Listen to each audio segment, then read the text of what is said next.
Сәлем достар, сіздермен Ұлжан Жұмабайқызы. Біз бүгін өте тойымды диеталық тағам қырыққабат орамдарын жасайтын боламыз. Менімен бірге болыңыздар. Ең алдымен бізге осында қырыққабат, яғни орам жапырақтың 4-5 дана жапырағы қажет болады. Оны осылай ыдысымызға салып, үстіне қайнап тұрған ыстық су құямыз.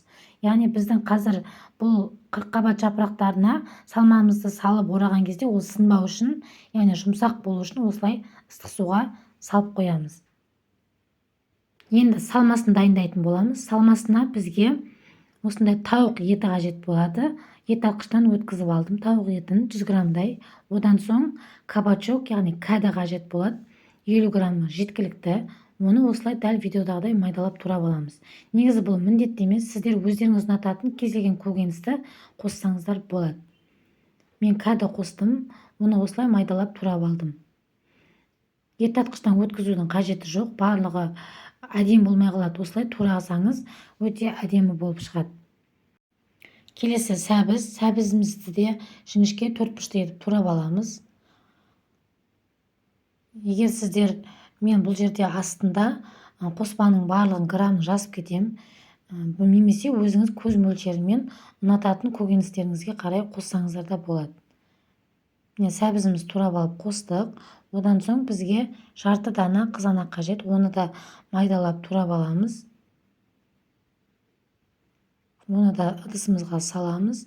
Және менде мұздатқышта қатырылған осындай болгар бұрышы бар. Одан кішкене 40 грамдай қосып жібердім. Келесі дүкеннің осындай консервіленген горохынан кішкене көз мөлшерімен қостым. Аздап қосып жібереміз. Және 1 дана жұмыртқа қосамыз.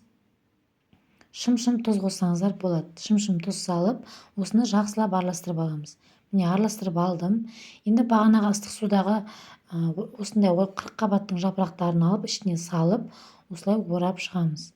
Көбірек сала берсеңіздер болады, өйткені бұл жерде бір піспей қалатын емес, барлығы көкөністер болғандықтан молырақ салып, осылай орап аламыз. Одан соң мантоварканың осындай листіне жаңағы бетін, ораған жағын бетіне қойып, осылай салып шығамыз да, буда 30 минут пісіріп аламыз. Міне пісіп шықты. Өте дәмді, тойымды болып шығады. Қазір сіздерге ыдысқа салып, ортасын кесіп көрсетейін. Жасап көріңіздер. Қанша жесеңіздер де бұл жаңағыдай асқазандарыңызға ауырлық түсірмейді. Өте жеңіл тағам және диеталық әрі тойымды тағам. Жасап көріңіздер үй жағдайында.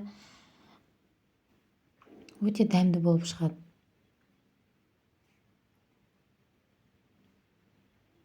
Міне осындай болып шықты. Астарыңыз дәмді болсын. Жасап көріңіздер. Келесі видеоларда кездескенше.